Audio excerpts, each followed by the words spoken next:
Welcome to the Old Man Grappling Hour episode. I don't know. As you can see, we've hijacked a tractor trailer truck. And we are sitting in the back of a moving vehicle. They have no idea. They're hauling all kinds of shit and us. And so it might get a little bumpy. But the new studio space is in full effect. Unfortunately, the coffee shop was getting a bit too chaotic. Even though you guys could not tell, every time you would hear a mumble in the background or a baby crying, we could tell. There was literally a small child screaming in our face at every given moment. So we're here in the new studio space, the back of the truck. We have our first guest of this new, what do you call this? The new season? The new season. New season of the Old Man Grappling Hour. We're going to switch over to one guest a month and one current event a month. And this week we have Dr. Charlie Keenan from Rewire. One of our sponsors. We've been talking about Dr. Keenan for a long time. Charlie, thank you so much for coming on the show. Yeah, appreciate you guys. Yeah, man, absolutely. We're pretty excited for it too, even though we promised we didn't kidnap him. Yeah. Look like a little bit. He can leave and he can come and go freely whenever he'd like. But he was like, "Why are we getting into a trailer truck?" It's gonna be a hard sell getting to this. So I want to keep the show light and funny, but I do have to mention passing of a good friend. One of my black belts, actually the second guy I ever promoted to black belt, his name is JLR. He passed away. We believe it was from a heart attack, and it's just very sad. A lot of people reached out, so I just want to say thanks to everybody that reached out. We're very sorry to his family and his friends for the loss. He was a great guy. Everybody that knew him had nothing but really, really good things to say about him, and he's going to be missed. We're going to miss you, Jay. So I knew Jay pretty well. He was a stud. Yeah. He had I remember him when he was the guy that was going to straight ankle lock you no matter what. That was Jay, correct? Yeah. He would always be coming for your ankles. But my favorite Jay story is a really short one. We were cornering an MMA fight together, and this is the one where Josh LeDuc threw the water at the drunk guy. Josh told a little bit about that story on Facebook. And the guy tried to attack. And so Jay just kind of walked out in front and literally pushed the guy. And I've never seen a man take air from being pushed before. But his feet left the ground and he went flying over a table just from Jay pushing him. That's how strong Jay was. And we just laughed about that for a long time. They called the cops and we ended up taking a picture with the cops and stuff. It was pretty funny. Anyway, we miss you, Jay. We're going. It's very sad to lose a friend, and he's a good guy. So. That said, let's talk about Charlie. So, Dr. Keenan, tell us a little bit about yourself. Tell us about where you came from, and tell us a little bit of reason why you decided to start Rewire. Yeah. So I came from Steubenville, Ohio, wrestled through high school, ended up getting a scholarship, go to Kent State, and that was a pretty cool opportunity. Ended up having a lot of injuries while I was there. Did multiple ACL, MCL, meniscuses. Fractured my neck, did some ribs, a hand, and by the end of my career, I ended up missing my last season. And my mom came to me and was like, "Hey, you're not gonna be able to play with your kids. You need to cut this wrestling out." And then my uncle called me noodle knees, and that's what I was like. Maybe I'll go to physical therapy school. So I started. Can you back up just a little bit? You said you fractured your neck. Yeah, C5, C6, T1. Wow. What? How did you do that? And were you like temporarily paralyzed or anything? Yeah, I remember I was wrestling at this tournament called Viper Pit. And I think me and this kid kind of got like a little physical push out of bounds or something like that. And I was like, blast double his ass. And when I did, his legs kind of went out and my head hit him in the chest when we hit the mat. My neck snapped back. Oh. And I remember being like, damn, I have a stinger. And it was like hurting. And then like that night I woke up and I couldn't move. And I was like, oh shit. Was there anybody around you that you could yell out to or anything? Yeah, I was in my bed, so I yelled. My mom came and got me. Now, when you mean you couldn't move, like you were paralyzed, from the neck down. Oh wow. Yeah, and I was like, holy shit. Was that from obviously like was the probably got impingement on her and flame and stuff like that? I think it just swelled overnight when I was like laying down and actually got back off of it, and I woke up and I was like, oh shit, and then I had to go to the hospital, and that was actually my senior year of high school. You must have been pissing your pants. I mean, scared. Yeah. I would have been. Yeah. You know? I just signed to Kent. So this is the first time Kent might hear about this. Yeah. So the doctor walked in and he said, what were you doing? And I was like, I was wrestling. And he was like, you're not going to be doing that no more. And he like kind of walked out. And I was like, that was it? Yeah, I just started crying. Doc. Yeah. Thanks, Go Doc. fuck yourself, by the way. Yeah. So I remember my mom was pretty charismatic, so she like went out and chewed him out. Yeah. And then like he came back and kind of gave me the like, oh, I didn't realize you were like wrestling. I thought you were like wrestling around with your buddies.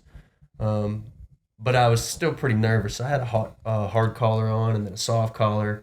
And that was in March. You're like, I'm going to fuck you up. So everyone used to know I couldn't turn my neck. So they'd be like, hey, Chuck. And I would be like, How long before you were able to regain movement in your limbs? Did they have to like air vac you out? Did they just come get you, put you in a car and take by you? the end of the time I left the hospital, I was able to move. But it was like, I remember I had to be in a hard collar, like one of those like chest plate ones for like, it's like 6 or 8 weeks. And then I went like soft collar 6 or 8 weeks. And like, this is all pre physical therapy. You know, I didn't really have PT for this. And I went to college and I just wrestled. I remember like the first time I was rolling, I felt like cracking and I was like, oh, I'm all right. And I just kind of wrestled through it. But So this is before you actually went to college for wrestling is when you broke your neck. Yeah. And then you started And then wrestling. you wrestled D1 in college with a broken neck, or after breaking your neck, I should say? Yeah, like 5-6 months after. Insane. I mean, that's Yeah. But it's not the first time I've heard of that, because I have a student who broke his neck, and I mean, it was a fracture. And of course, he's back full tilt. I mean, he's training MMA now, and it's like nothing ever happened, but it's scary when it happens. Like, I would be freaking out. I mean, how was your breathing? Were you able to breathe when you're in that situation? I mean, it's such a blur now, like as I go back to it. I remember being like panicked. Like I remember waking up and being like, oh man, like I can't move. And then I don't even remember like anything until the hospital. And I remember him saying I couldn't wrestle.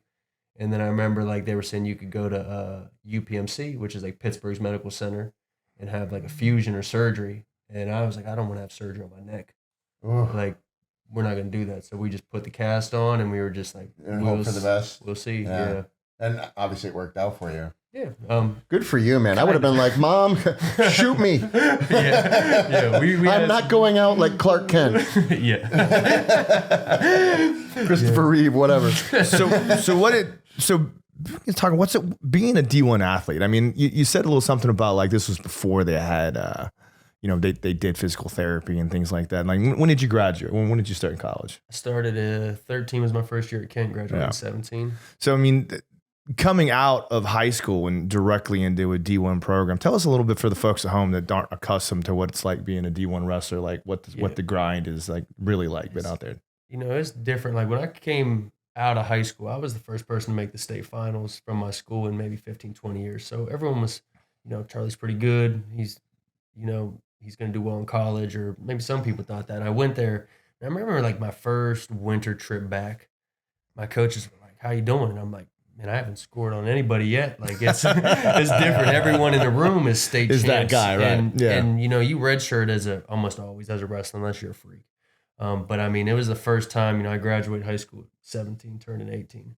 I was wrestling guys that were 22, 23 with grown man strength. And it was like, that was different. I mean, and then it's not like my coaches would tell me like, we brought you here to wrestle. Like, we want you to actually be doing everything. So 5 a.m. we're drilling, 5:50 we're lifting, 3 o'clock in the afternoon we got practice, and you don't wear sweats or anything. You cut weight on your own time. So it was like a full-time job. And you got to go to school. Yeah, immediately. Yeah. Right. And, I would say the best thing about it was they did structure it so we could succeed in our schoolwork at Kent. But I mean, the workouts were, nothing shy of all the worst stuff you could think of. Yeah. And in a highly competitive, your scholarship's on the line here. If you're not performing, it's yearly. It's literally renewal. Like if you're not performing, you're out the door. So you have all that like on your shoulders too. That's when you start to talk about like fighters, when you talk about like why wrestlers, in particular college wrestlers, are so geared towards winning in the UFC is because they're bred from that. Like from a very young age, they're bred for that competitive grind that wrestling brings to the table. Yeah. So you got out of college and you started physical therapy school. So what's that degree like? So undergrad's 3 or 4 years. You can do pretty much exercise science, exercise phys, something along the lines, and you apply. PT school is hard to get into. So it was probably applied to 13, 14 schools, got in Gannon University, which is in Erie, Pennsylvania. Ended up going to Ruskin, which is in Tampa, because they were like you go to Florida, and after the third ACL, figure I'd go get some sun. So we did. I did that, and it was the first 2 years are kind of like you're doing anatomy again, you're doing kinesiology, you're learning how people move, and then your last two are really clinicals, where you actually get to see the different sides of PT. Everyone thinks PT is like outpatient ortho, you're working with athletes, but I did like acute care, I did skilled nursing, I did neuro rehab, amputees, and then I did actual like outpatient stuff, and that's where I kind of like found my passion in doing PT. But it's hard to do that with one person an hour as a PT, so that's how I started Rewire. Yeah, that's and you know, your business is a little bit particular than other businesses. Something that I admire about you greatly is that you did the whole thing we were talking about earlier when you started working as a you were working in nursing homes, which is kind of the route that most physical therapists do, or you start working for an actual physical therapist facility where you're working with people that need injuries. And I know you still do that stuff. Yeah. You do help out people that are just civilians, but you chose to want to work more one-on-one with more athletically inclined people. Like, tell me about how that's been your focus and why that's more passionate for you. The first part of it is with PT now, like PT's a doctorate now, which is it's pretty cool, but at the same time, they want you to doctoral roles. They want you to do examinations and evals and then give them to a tech or an aide. And I kind of like treating people and working with people. Like one-on-one's kind of where I like to break stuff down, assess, and make a plan up. And then, from my own experiences of being like, I was able to walk again, but I didn't feel like I could hit a penetration shot, or I couldn't wrestle without my neck flaring up. So I wanted to bridge PT back into training. Like, where's the line where you're not in therapy, but you're trained? And how do you feel like, okay, I'm better than I was before, not just I'm not in pain? I think there's more than that. And a lot of athletes, really, they might, like jiu-jitsu guys are going to get told, like, well, don't do that anymore. Right. Obviously, you're getting hurt doing it. So I wanted to be the guy that could kind of get people back into sport and kind of help them become stronger than they were in the first place. And, you're real good at it too, by the way. For those of you who don't know, Charlie, we talk about Rewire every show as one of our sponsors. Charlie's been training me for the last, almost just been over a year now. A little bit over a year? Yeah, for sure. Twice a week. And I mean, it's amazing just to see the difference in someone that has the knowledge of the physiology, anatomy, and to actually create and heal things that aren't really just pushing yourself to your limits. And, I think a lot of times when you think about the old school mentalities and you think about, Sonny, the same way we came up in the old school, like when you just push people to the MMA fighters, you just beat them to death. And, we ran circuits and did all that shit like that. And my arm hurts. Great story, bro. Yeah, great story. Exactly. Rub some dirt on there. Yeah. But even in, Get the fuck back in there and train. even in the philosophies in actual training attributes, there was a lot to do with just breaking people down to their limits and pushing them to where they couldn't actually function anymore. Like, tell us a little bit about how modern science and modern training recently has changed and turned that corner. Yeah. I mean, there's pros and cons to the old school training. I think a lot of times, like, when you're really competing, you want to know that you outworked someone. With the modern science, like we look at stuff like heart rate variability, how people's resting heart rate trends, and kind of when we can peak them. Where I think old school might have been just like push them as hard as you can so that no one outworked you. So you're more like Ivan Drago, and we're more like Rocky. Yeah, in some ways. But I mean, there's some days we push Coach Kev pretty hard to where he's about done, maybe once a week. But I think you still crush people here and there. But you got to give them time to recover. Like, recovery is the key. And I don't think previously, with cutting weight, I came from a school where we would cut 20, 25 pounds a week. And it was just like throw the sauna suit on or wrestle in a 110-degree room. So, as I look back on a lot of my injuries, I think a lot of it was probably overtraining and under recovering.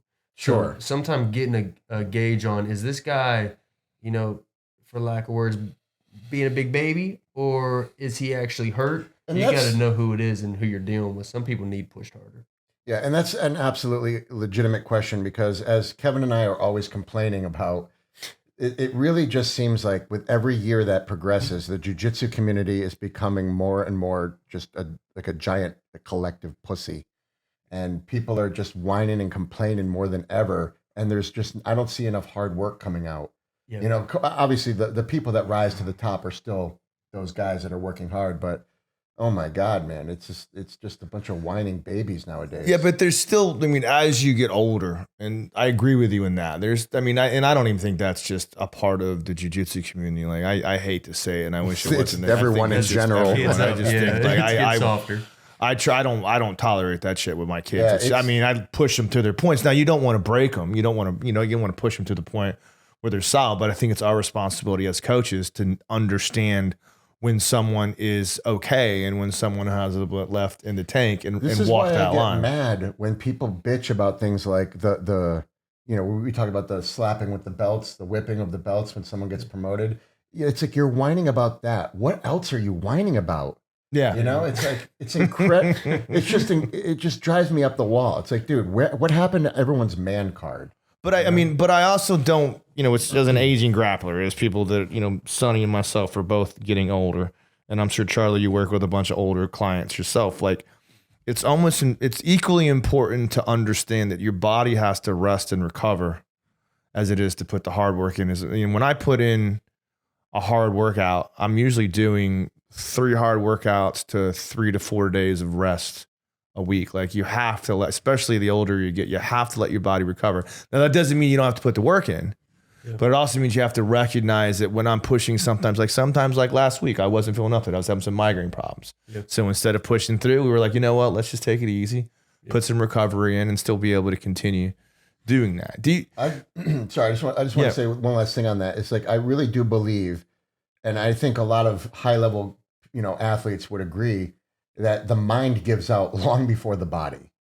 And so basically, when the majority of the time when you see people quitting, they're really just quitting on themselves. Yeah. You know what I mean? That's the kind of shit that drives me crazy. And it depends, like Coach Kev's competed on very high levels. Yes. So like, he'll come in a lot of times and say like, hey, don't let me be a bitch. Like, yeah. And like, Coach Kev can talk. So he'll try to talk his way out of stuff. Sometimes he's like, I know I'm talking too much. We got to get to work. But at the same time, if you've been there and you're watching people on a high level stage, or you perform there, you already know what it takes to compete at a high level. Sure. So, sometimes you get kids and people now that may see Coach Kev's having a bad day on his knee and maybe he's just drilling and working on technique. And you got a high school kids who's sore because they just lifted weights and they're like, well, I'm just going to drill.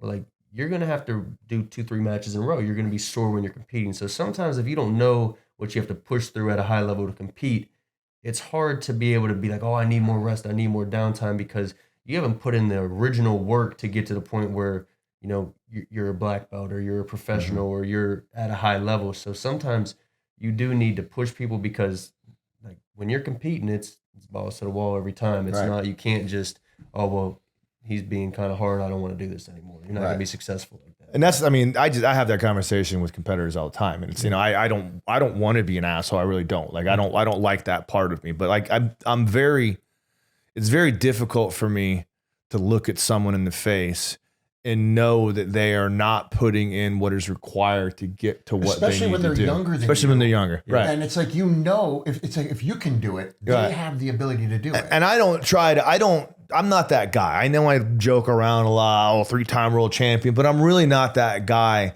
that walks around like a cocky, arrogant guy. No, I don't carry myself that way. Cold hard fact. But it's a fact. You have to push people. And when I look at people and they give me excuses, there's only so many opportunities that I can tell them, hey, look, you're not putting yourself in. You say you want to do this. You say you want to do X, but you're not really to do Y and Z to get there. You know what I mean? Like, it's not going to happen if you're not going to put the work in. And it's tough to kind of make them see that. What are some of the ways that you trick athletes into finding out what they have to hide? Some of the ways you can push people to get to that point. Some of it's like truly getting their heart rate up and seeing how they respond and seeing how that they can push that power. Like, I have people that wear heart rate monitors or have them wear whoop straps and things like that, where I can see the recovery. And then sometimes, like on an Airdyne, we've done a lot of sprints on the Airdyne. I can look at your RPM, see how high you're getting that. And I can tell someone, hey, give me 10 seconds. Let me see how high you can get that. You might get it to 100 RPM. So if I have that written down and I know that, and then we get in the next time and I say, okay, give me 20 seconds off, 10 seconds on, and you only get to 85 on that, I know that you're someone that I need to do the pushing because you're not going to push yourself. I know what your true max is because I've seen it, but sometimes I need to get a baseline of what someone's true strength is before I actually program for them. Because I was talking about it last week. Some people are better when they don't know how much weight's on the bar. Right. If you say, "Hey, this is a 135," That's that's me. too much. Yeah. But if you just put it on, I don't want to know what my heart rate is. yeah, Just that it's high, that it's up. yeah. Right. You know what I mean? Because if I'm looking for a specific number, it messes with you, and you start doing the fuzzy math in your head. Mhm. And there's different ways you can do an RPM, like how hard is this 1 to 10? You know what I Right. mean? And then you can look at it as a heart rate percentage. 220 minus your age is your max heart rate. So if you tell me I'm at 10 out of 10 effort, but your heart rate's 140, I know that you're kind of being a little bitch. Right. But if you say, hey, I'm at 6 out of 10 and your heart rate's 180, I know that you're someone that's not going to tell me when you're tired. Right. You know what I mean? So there's both ends of the spectrum. You got to know who you're working with. But I think having something subjective and objective, where you can say this is the truth, this is how you feel, you can kind of get a read. That's the part of science that I like, is being able to actually say, like, here's what you think is going on, here's what's actually going on. When you get those two things to merge, now you have someone that says, like, I know how to push myself for 10 minutes, and I'm going to give all I have for 10 minutes. But a lot of training, they used to say GSP didn't train for longer than 25 minutes hard because he didn't want to ever have to push past 5 minute rounds. And here he is. Yeah. I mean, one of the best in the world. So Yeah. So, if you can get someone to realistically give their all for the time of their sports event, then you're doing the correct training. You don't need to be in the gym for 4 hours if you got a 6-minute jiu-jitsu match. right. You know what I mean? Sometimes we do mobility stuff and get him moving, and then at the end we put together a 6 or 8 minute circuit in case he goes to overtime and just crush him so that he knows what he has left in the tank whenever it's competition time. And I think that, as a competitor, and this is something that gets lost a lot, and this is something that I would always notice about, and things that are just old school versus new school, to kind of bring that back up again. Because I can remember in the old days as a boxer when I used to box, and I'm older than you are. I'm fucking 47 years old. I can remember a little bit. I'll be in the next month, buddy. In January 30th, baby. Yeah, I got fucking. I love being the oldest one in the room. Fucking always. You probably should. Charlie could probably call you daddy. Yeah, you got me by about 20 at least. I can remember particularly back with Matt when we used to have our fighters back in the early days. We're talking 12 years ago, 15 years ago even, which isn't even that far ago. But everything was about taking these young guys and just breaking them and pushing them in circuits and pushing them their will and their abilities as hard as they possibly can.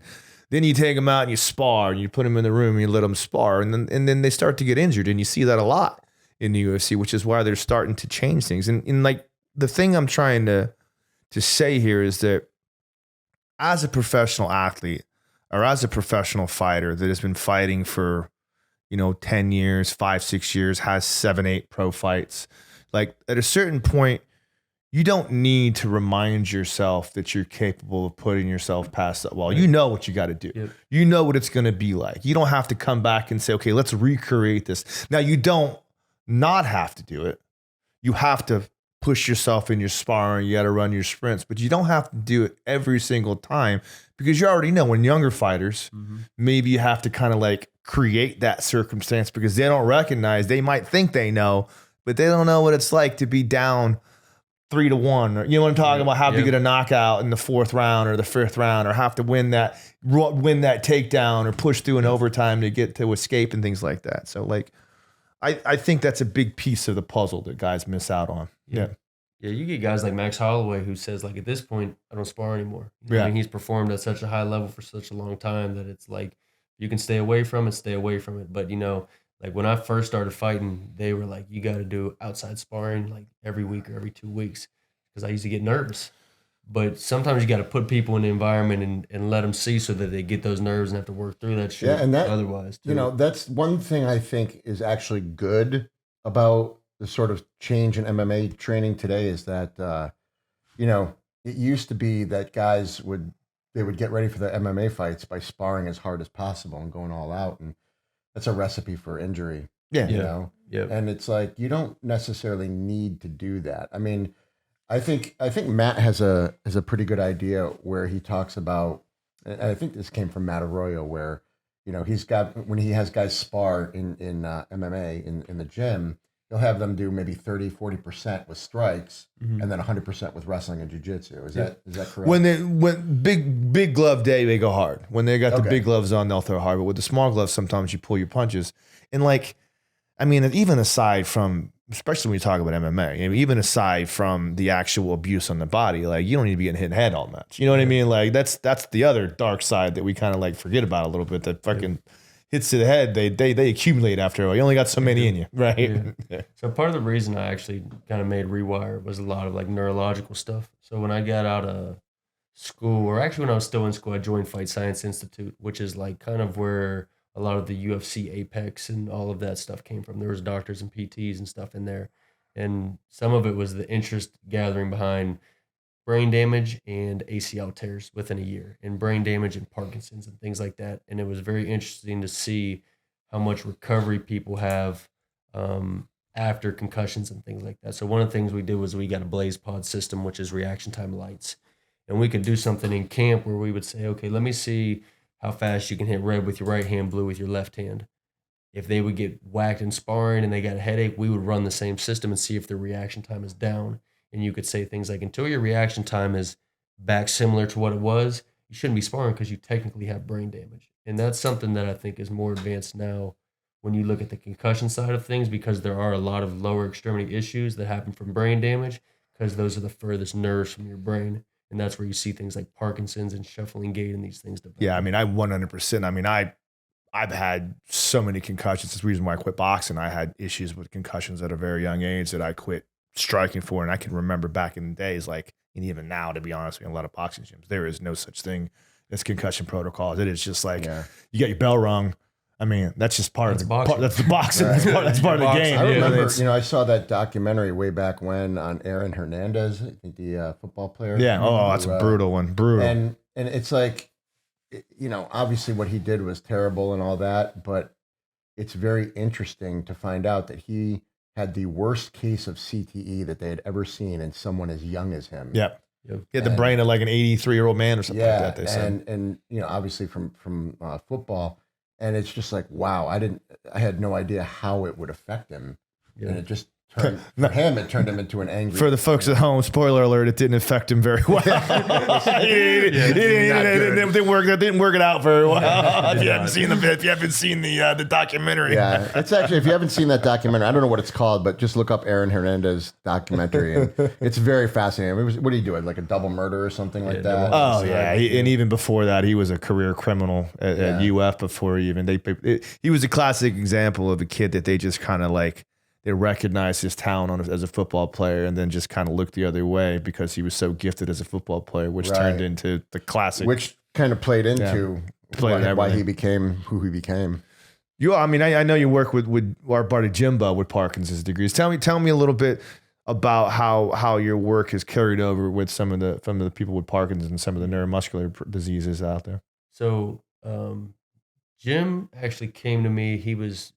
If you don't know, Jim's a freak. I mean, Jim's athletic. Amazing. Jimbo, we love you. He makes me look bad. I feel disgusted being in a room with him. Sometimes he's so athletic. We're about to violate your HIPAA laws, buddy. We got full clearance for him. He's cool. He loves us. Friend of the show. So Jim actually did a kettlebell Turkish get up with like 15 pounds heavier than I could last week, and then he did a ring muscle up. But we met after he tore a hamstring and separated his shoulder running sprints. So when I met Jim, he was pretty damaged and he had Parkinson's. We talked on the phone because you guys connected us, and I'm like, I don't know what I'm getting. But then he came in and I'm like, damn, this old dude has an 8-pack and bigger arms than me. And then, we started talking and we were trying to figure out strength is not his issue. It was more balance and coordination. So he loves boxing. We do some boxing at the end of every session. We do a lot of balance work. My fiance's a neuro PT.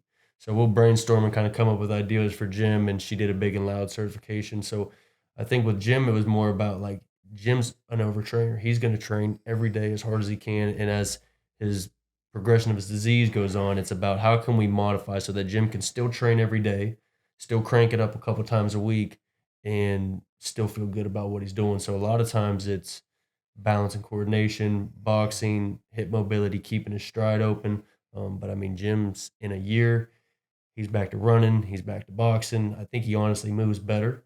He looks amazing. Yeah, his coordination level. Yeah, and if you watch some of the videos of us boxing, he's putting hands on me a lot more often than he used to. So Jim's doing pretty good. I have a couple questions for you. So I'm very much a skeptic for things like stretching, cold plunges, like all these new cool ways that people warm up and do things. I'm very skeptical about all of that.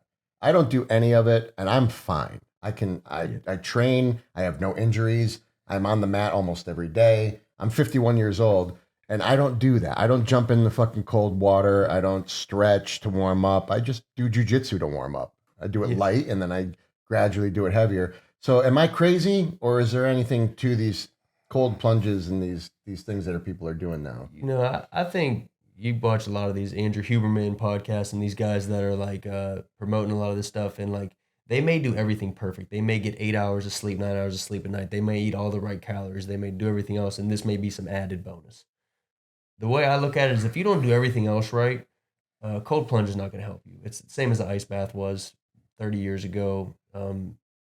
Same with stretching. Like the best warm up or way to get ready for sports is do things that relate to your sport. So if you can do things that are maybe you're shrimping in your warm up, or you're doing some rolls, or you're doing some things without people on you, and then you work into it, it's probably the best warm up for jiu-jitsu.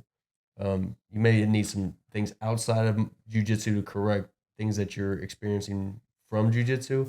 But with all these new recovery things and cold plunges, I think a lot of them are fads. I think a lot of people put money into a health and wellness center and try to get the newest bells and whistles so that people come in. I've never really had a lot of those things because I always try to tell people, like, you got to control the stuff that you can control first before you're trying to sleep 5 hours, get an ice bath, and then go train hard. Like, let's talk about the other side of.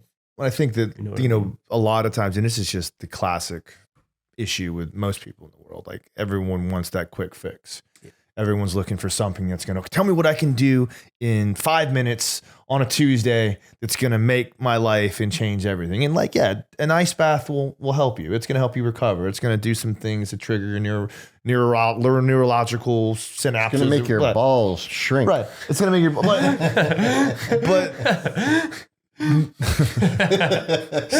Got him. I'm still stuck on Aaron Hernandez. But it's also there's also no substitute for putting in the work. And just like jiu-jitsu, like how many people have, like, we were talking about this the other day. We were talking about your credentials for belts, things that you were talking about, what you wanted to make people do. And like, yeah, exactly. we'll fix that in post. Exactly. Yeah. As we just hit a bump. Right. Yeah. As we are training, you could go out and get your concealed weapon permit. Like, you can take private lessons. You can do some seminars. You can do all these other things.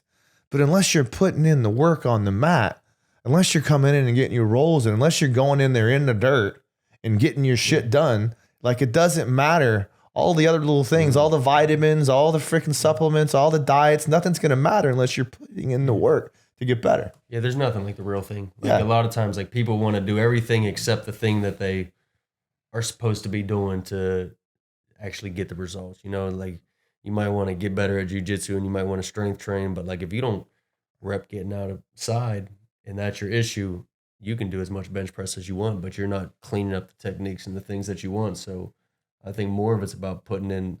You always got to look at athletes and the things that they're doing as, what are you weakest at? And the people that are really successful always know where they need to improve. They don't just live off of the thing that they're good at. I see a lot of guys in the UFC and they're good at one thing, and then you see them in a losing streak because they never really develop the rest of their system. The highest guys can adapt and adjust because they know where their weak points are.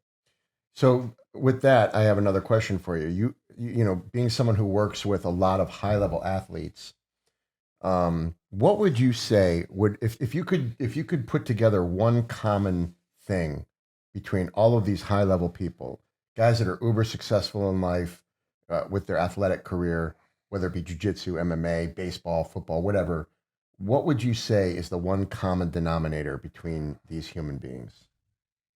They got time dedicated to their craft. Like, I don't care if you want to put in 45 minutes or an hour, but that 45 minutes needs to be intentional to get better at your craft. You could lift to hit PRs and get stronger on your bench press, or you could lift to get stronger for jiu-jitsu. I think the guys that are the best, their intention behind their workouts is to improve at what they're trying to be successful at. There's a lot of shit you can do in the gym to look good, but it's different when you get a guy that's doing things in the gym to become a world champion. Right. And you can see that immediately. Like a lot of times I can tell by the way that a guy works, I don't need to say too much to him. He needs to know what to do and he'll do it. But my job is to make that his program successful for him. But he already knows what he's trying to do. Whereas other people, they're trying to look for answers. Like, how can I shortcut this? And it's not a shortcut. You know, I have to, they enjoy the process of getting better. Those guys that enjoy doing the work and they are like Coach Kev over the past year and a half has set goals to be more athletic, more explosive, get his hips and knees better. And like it carries over to his rolling, because whenever we're doing a lift, we say like, this will help you with this. They need to know why it correlates to their sport to do it, or they're not going to do it. And that's what the best guys are looking for, sport specific training. Do you think that is something that, you know, people look to for a good physical therapist, personal trainer? And that's one of the things that maybe people that are training on their own don't really recognize, because I see you a lot, you know, and I, just like myself, like I, you know, as a jiu-jitsu coach and as a jiu-jitsu black belt, like Sonny Parsen is, like we see a lot of people that like say, I want to get better at jiu-jitsu, and then they watch some shit on fucking Instagram and they go in their little fucking, you know, garage or whatever they're doing at, and they try to do some shit. And yeah, maybe they're not going to suck. Right. But they're not really going to learn the right way to do things. Do you think that's what a trainer's job is, to push the people to that direction? You know, that's the difference where I see with trainers and physical therapists. I think a coach or a teacher and a trainer are two different things. I try to look at myself as someone that can teach you things by putting you in positions where you're going to struggle. If I can show you, hey, this is a weakness, like for you, it might have been hip internal rotation. And then you also may say, hey, people keep smash passing me. Well, that makes sense because your hip's not rotating, your hip's not holding up. So when we put those two things together, now you're training hip internal rotation, thinking about not getting smashed past. Whereas if you just see a 90-90 series on Instagram and you're flipping your hips back and forth, sure, they may move better, but you're not understanding the why behind your training. That's where the intent goes in, is you have to understand why you're doing things. You don't just blindly do shit you see online. You got to get a professional to help you sometimes. Yeah, I mean, I see, particularly, I watch you all the time with people in the gym, and it's, you know, they think, you know, I'm going to do some bicep curls and do a bench press, and then I'm going to reach my goals. And like, you might, I mean, it's not helping. Depends on your goals. Yeah, but it depends on your goals. Exactly. One thing I really wanted to get into too, I got a few more questions for you. And I'm going to talk about some cool. I want to get to some PED stuff in a minute, but for right now, I want to talk a little bit about. That's funny. A little guy walking by. We knew it was going to happen. I want to talk a few questions about. Hello, sir. Good. How you doing? How are you? I might have wanted to star in something.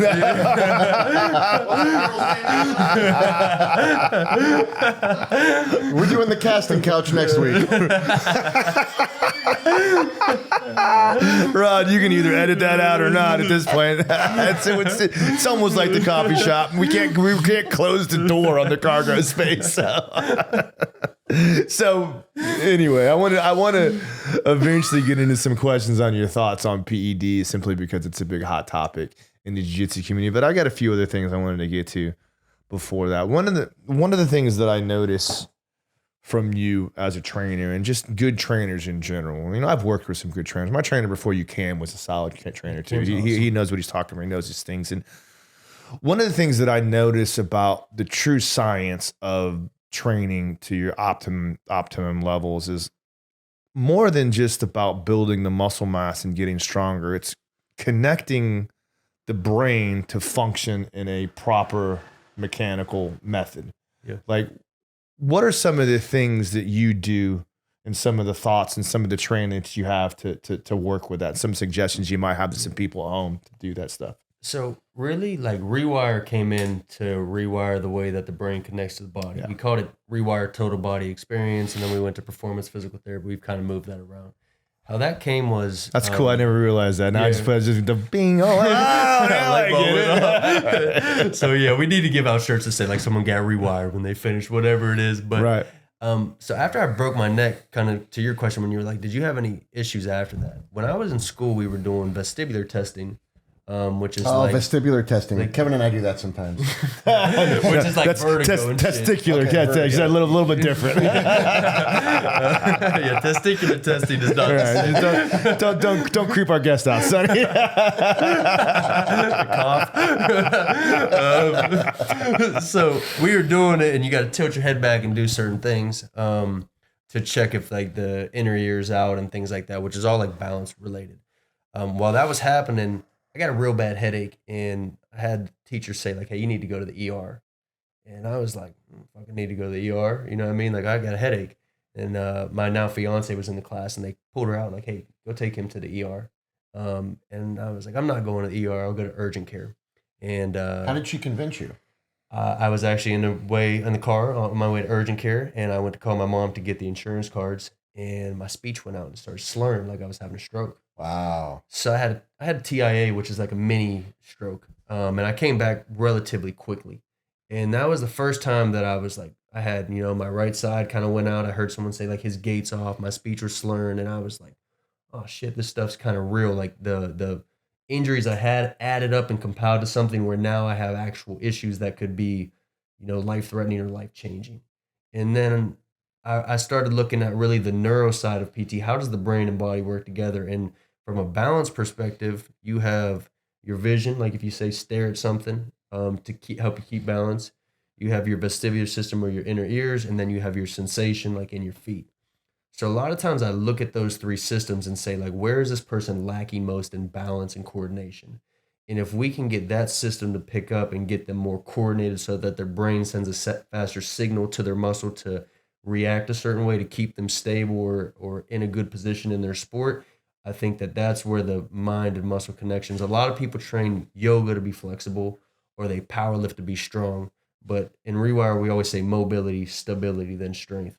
And stability often is the missing piece to where, like you said, you don't like stretching. I'm not a big stretcher because you can stretch someone all you want, but if you can't contract the muscle in that position, you're just going to get stacked up on your head and your hamstring is going to be pushed past your ears. Whereas if you can control those things and stop those from happening, you may get stacked, but you may come to a point where you can brace yourself if that hamstring's stable enough. So a lot of times it really does come down to stability training and understanding like where do they lose coordination, because that's where injuries happen. Is once you not stable anymore, something's going to pop. Well, sorry, Kevin. I understand the inner ear situation. You have three tubes in there that have fluids in them, and they equal out for your equilibrium. What are the other two systems again? So your vision and your sensation. Okay. Vision, vestibular, and sensation. I got you. Yeah. One of the things that I noticed too the most is someone that was very injury prone. Like I was always one of those people that was athletic, but I was athletically inclined on my own way. Mm-hmm. Like I would kind of alter things and do things my own way simply because my brain was geared to do it that way. And in that manner, mostly it was probably because of old injuries. Like I'm pretty certain that an old ankle injury caused me to adapt the way I would shoot, or the way I would run, or the way I would walk. And I was walking, everything was off kilter and off. And as you were building me back again and building the strength in my hip and building the strength in my knee and changing the way my back and shoulder would work, there was a part of it that had to actually make my brain figure out ways that I had already taught myself to recorrect it. Like the human mind is the human body in general is a very adaptable organ. And it's actually kind of amazing, like how we will take some things like a broken ankle and we'll compensate to one side. And yeah, it's fucking our back up. However, it's actually, we just learn to do it that way to protect the injury. Yeah. Like, is that something that you have to deal with a lot with people? Yeah. I would say most people I work with are in pain because of compensations that they develop from an injury that they push through. Like I wrestled, 10, 12 matches on a torn ACL, MCL, meniscus. The next thing I know, my other knee was hurting. But when you wind back and look at the compensations, a lot of times, those things do add up to really make a big difference of how you move and getting things to run back in order. So a lot of it is just correcting compensation so that people move fluently together again. Yeah.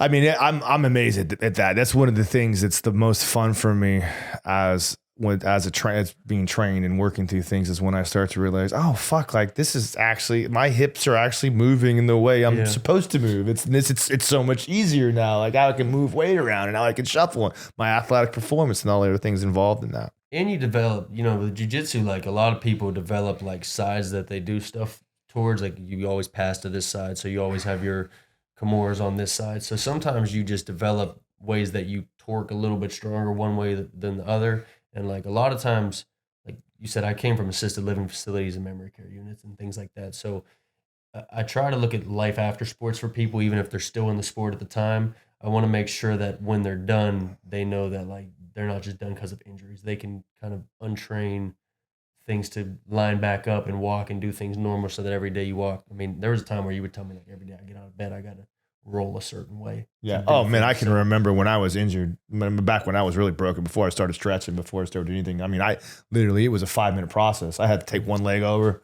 kind of like get warmed up a little bit, take another leg, fall out of the bed, get my back warmed up. Like I'm a completely different person than I was 5-6 years ago. It's 7 years ago. Well, also you've lost weight because when I first met you, you and I had something in common. We were both overweight. Oh, R.I.P. Fat Sonny, but we'll get to that later. I miss Fats. Bring back Fat Sonny. By the way, I'm down to 219, about 220. It's funny. It's funny you say that, Sonny, because I haven't actually lost weight. I actually weigh more now than I did before. I'm more proportionate now than I was back in those days. I'm walking around 218, 217, 218. It's just because we're on the same weight now? We're about the same weight. Wow. Give it up, dog. Because I've been working to get my body to work in a more efficient manner. I don't look like I carry the weight better and I move just as well. This is the best I've felt in a very long time. I'm excited about competitions coming up. And it's amazing that, because a couple months ago I was about 240.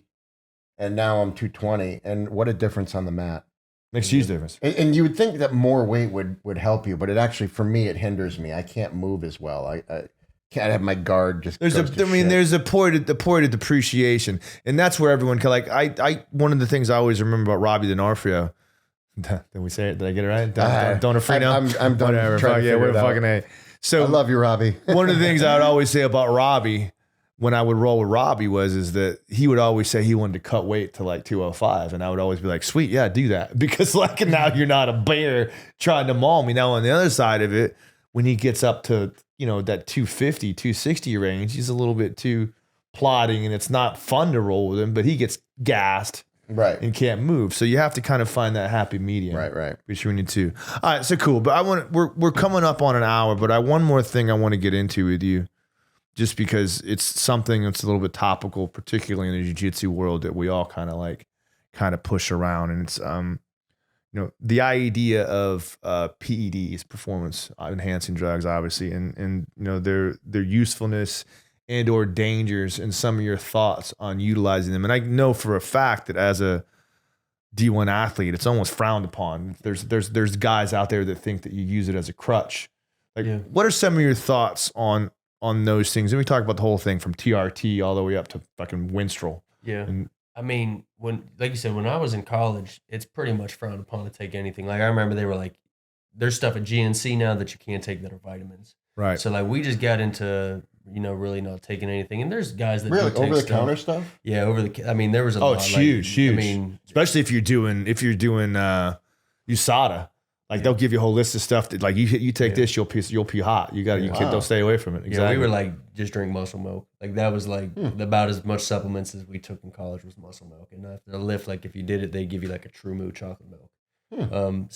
But transitioning to MMA and then jiu-jitsu, it's almost like everyone at the highest level. Not everyone, but there's a lot of PEDs in jiu-jitsu. It's encouraged. It's not even like it's not even frowned upon. They're not testing. It's encouraged, right? Well, so why not? The only organization that actually gives a shit is the IBJJF, and they're kind of a dying organization, in my opinion. Yeah, I mean, the thing is with jiu-jitsu, like one, it's a lot of wear and tear on your body.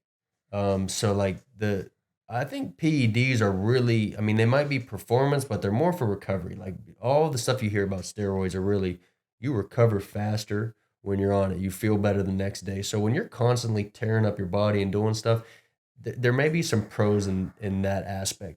Now, I also know a lot of guys that, maybe the old steroids may be worse or whatever, that were having heart attacks at 40, 50 years old. And I know everyone knows a guy like that.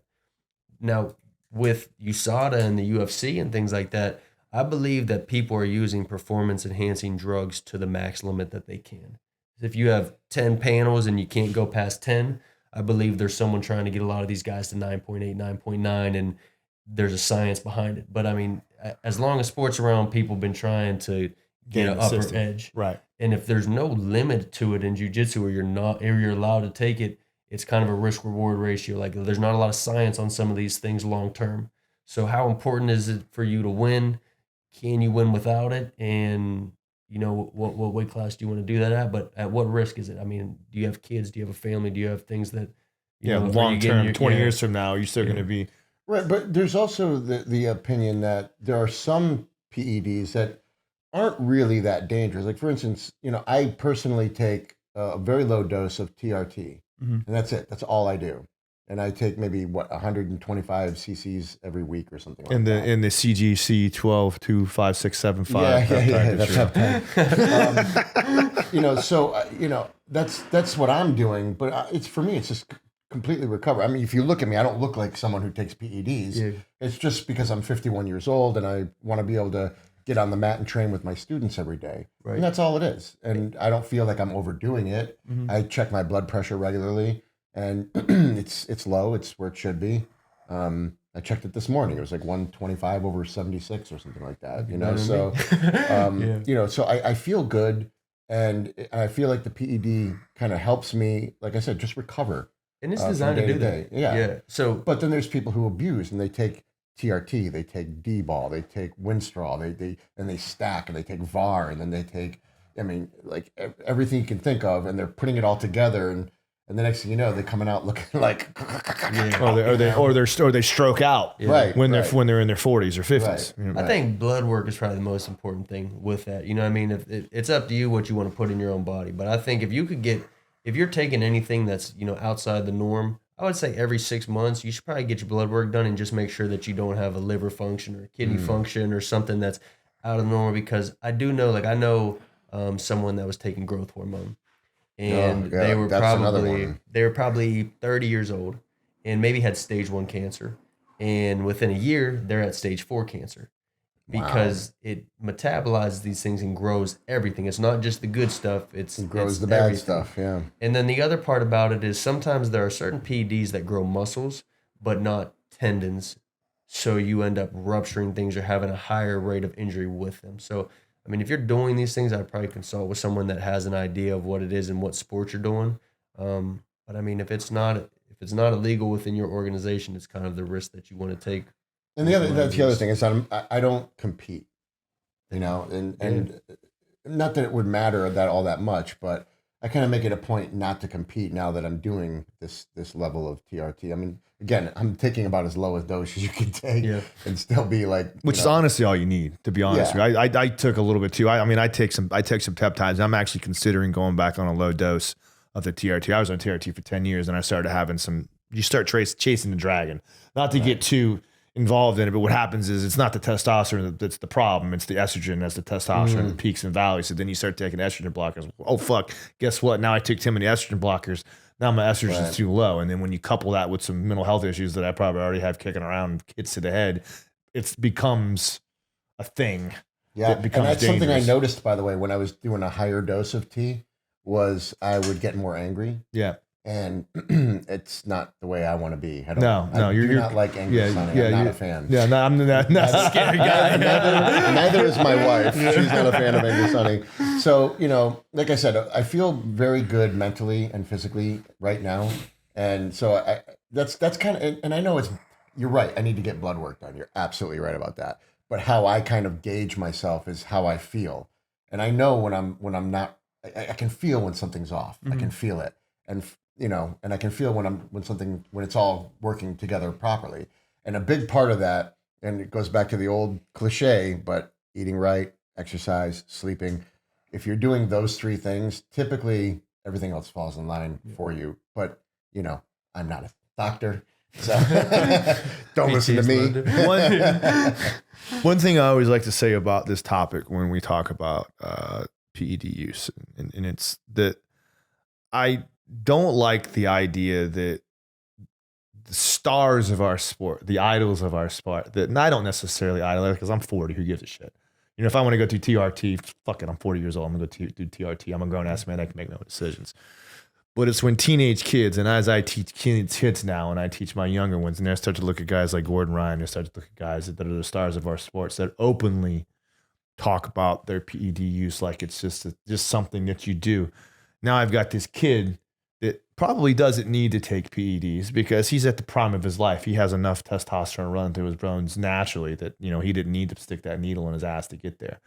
Now they feel like they need to utilize these things. And I think there's a dangerous precedence that's set by that. And I always want to make sure I say that because I don't judge anyone for what to do. And it's not, you know what? Hell, it's not fucking, Well, I it's think not that's why monitored. it's important for us as coaches to remind our students that before there was Gordon Ryan, there was Marcelo Garcia. Right, exactly. A little freaking gnome. Exactly. Little garden gnome that could murder everybody. Right, exactly. Yeah.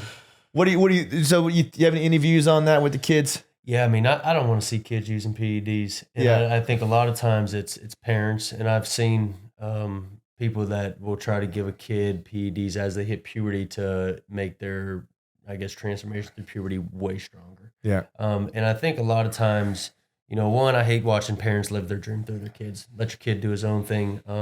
And I think the other thing is with kids is, like you said, like you're going through these stages naturally. You don't want to put a kid and boost his testosterone and boost his age to where he's competing at an older age and then he falls off and he goes through a mental period where he just doesn't feel like he's the man, and now he's questioning, could I ever did it without it? And sometimes it's better to figure out through trial and error. And then if you're 40 years old and your T's low and you need some tea, Yeah. go ahead and get Go it. get some But tea. if you're not getting the blood work to say my T's low and you're adding it, it's almost like, why do you not believe that you could do it yourself? And it's more about kids believing that they can. I do it through I work. will say this one thing though, just like we talked about earlier with as far as, you know, ice baths and all the fads and stuff like that. I really think that TRT is one of those things that's also a fad. I would exhaust every opportunity to raise your TRT naturally without having to use the aid of testosterone supplementation. It's a harder route. It's Great point, Kevin. Yeah. Dr. Charlie, what are some exercises that you can do to help raise your T? I've heard that sprints do wonders.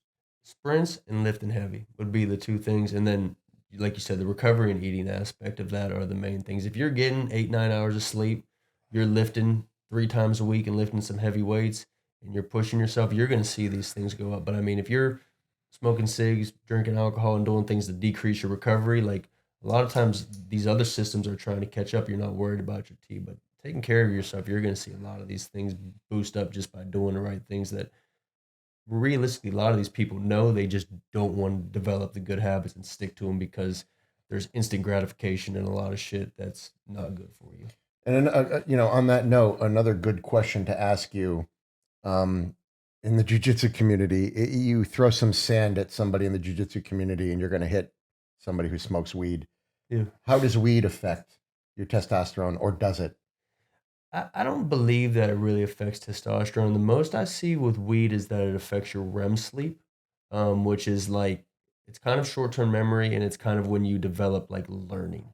So you learn in your sleep by how you dream. If you're smoking a lot of weed, a lot of times you don't dream You don't a dream, lot, yeah. so you don't retain things. So you may have a month on open guard, but if you're smoking a bowl after every class and then you're not dreaming and you're wondering why you get back into open guard and you're not retaining these things, a lot of the time it's because you're not getting really restorative sleep that's good for your brain. It's not about the in class doing it. It's about your REM sleep being it's down when you're interesting. actually You- learning. Some I of the quit highest- smoking pot recently, and like I only because you mentioned that to me before about the idea of not getting the REM sleep. And since I quit smoking pot, I have been sleeping some of the deepest sleep I've had in a long time, and I feel more recovered, and my retention and things are starting to improve. And I I appreciate. had my you for first that. jiu-jitsu dream.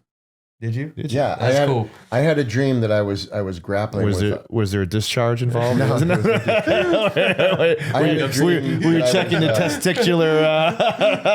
So this is very interesting, right? I had gone to a 6 a.m. class to teach, and I was in the 6 a.m. class rolling with this guy, and he didn't tap, and I heard something pop, pop, pop, pop, pop, and I yelled at him. I'm like, "What are you doing, man?" You know? And then I went home and had a dream this would never happen, but I went home and had a dream that I put Cyborg in a knee bar and I didn't hear him tap and I popped his knee and he got mad at me.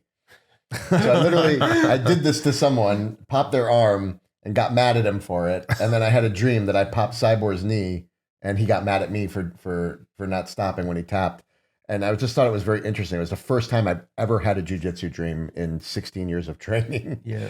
It was so weird, random. That happens a lot. Like the thing that you're thinking about most recently, like come to life in your dream. It might not be the exact same situation, but a lot of times, like people see that a lot of times their dreams relate to things that are going on in their life. And sometimes you have a random ass dream that makes no sense. Yeah. But a lot of times that like you do learn a lot about kind of situations by going through those dreams, and you might not remember it. But I mean, there's tons of people that claim they can be in control in their dreams and do things like that, and it helps with their memory retention. I remember when I was younger, when I was a kid, I would be in a dream and I would know that I was dreaming and I could wake myself up. Yeah, a lot of people were able to do that as a kid, Yeah. and they lost the ability to do that I as can't an do adult. it now. Yeah.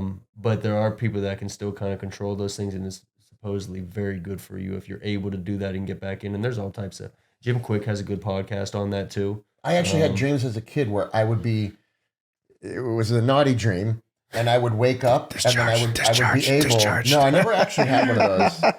Much to my dismay, I would wake up right before. But The folks at home want to know about your naughty dreams, Sonny Parsen. I would wake up and go, "Why did I just wake up?" I would go to sleep and I would be able to throw myself. Bring it back. And I was able to do it. I was able to get back into the dream, but never did I have a completion, as it were. Well, that being said, I think it's a good point. It's a good note to end on. I think it's a good point to end on. Charlie, is there anything you'd like to add in closing? Anything we can talk about before we get to our sponsors? GetRewiredToday.com is our website. Follow us on Instagram. It's rewire_TBE.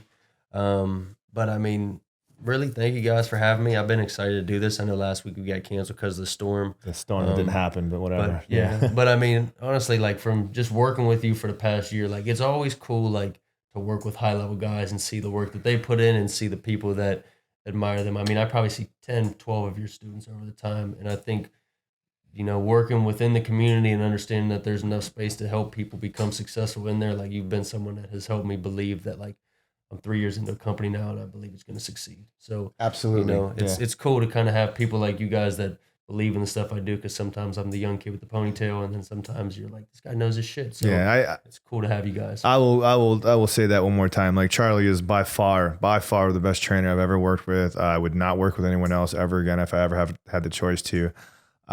He's knowledgeable, an awesome person, an awesome human being, and really, really cares more than just about. One thing I notice about a lot of physical therapists or a lot of personal trainers is that, they're just going to help you hit your goals. They're going to help you put some mass on. They help you lose a bit of weight. Charlie cares about your goals and who you are and what you are to make your life better. And I think that's an added touch that you bring to the table that I don't see a lot with other people. And it's noticeable in what you do. So that being said, Dr. Charlie Keenan. Rewire.com, right? Rewire.com. Get rewired. Thank you. There we go. I don't know about Was you working on that? How many times did you practice that in the freaking mirror this week? Be honest. Get rewired today. hit up Charlie's. Shout out to our other sponsors, Yes, absolutely. Laheel Biogenics. Stacy from Laheel, I think we're going to have her in soon, right? I think she's the next one. I think we're probably going to do Stacy We're going to have her in. Yeah, we'll have her in. Right, exactly right. We're going to bring her to our fucking dungeon. In the back of the truck. She's going to pull up to the sketchy fucking storage unit in the middle of fucking Riverview and turn around. I'm good, guys. She'll be questioning her choices when she sees this place. But Stacy, we're going to have her in next month. And that's going to be the format. We're going to start having one topical show and one guest a month. For the foreseeable future. No judges needed. Always no judges needed. Back. Troy will be happy to see our poster back. We had to find it in the closet somewhere, hang it back up again, prepping Mr. Troy Regano, no judges needed. He's been with us in the beginning. Talk about classic coaching, my nutritionist. We're going to have him on eventually too. He's awesome.